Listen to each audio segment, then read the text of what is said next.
įsitraukiau į šį forumą iš Skantagros atstovų, kaip pranešėja, priėmiau tai kaip galimybę pasidalinti savo ūkio patirtimi. Dalyvau nuo pat rytinės programos, išklausyti teko ir gerbiamą ES žemės ūkio komisaro pranešimą.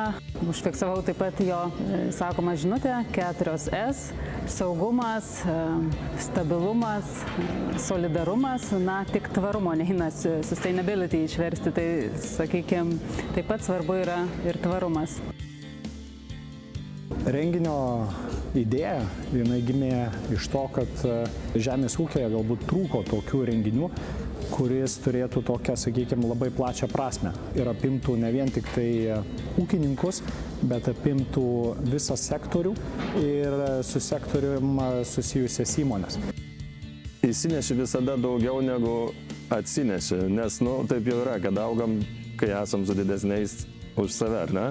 Tai išgirdom labai įvairiausių nuomonių iš įvairiausių sričių specialistų, sakykime, profesionalų. Žinom, kokiom nuotaikom jie gyvena, ką kuria, į ką galbūt atkreipt labiau dėmesį, ko tikėtis ateityje. Ir tai, kad mes esam šiandien čia ir tas toks aukšto lygio renginys, jisai labai džiugina, nes žinių bagažas didžiulis.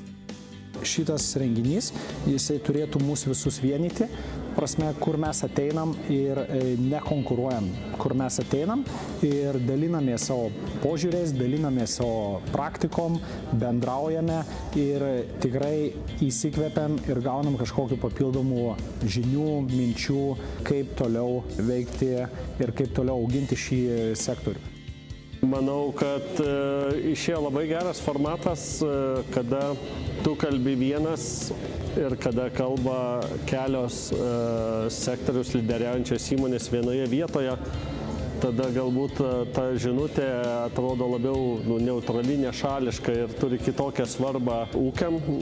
Aš tikiuosi labai, kad tų ūkių, kurių čia mačiau ir teko pabendrauti, visi turėjo labai gerus atsiliepimus apie formatą ir šitą konferenciją.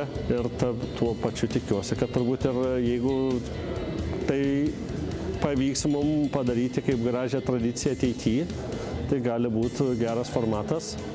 Nustebino turbūt, kad visi viską žino, bet vis tiek daro, kaip visada darė. Tai va čia ir turbūt tai ir yra, kad galbūt man tokia vidų jausmas gal pakeitėm kažkurių žmonių matymą, mąstymą, įpūtėm naujų idėjų, vykdant tą kasdieninę veiklą.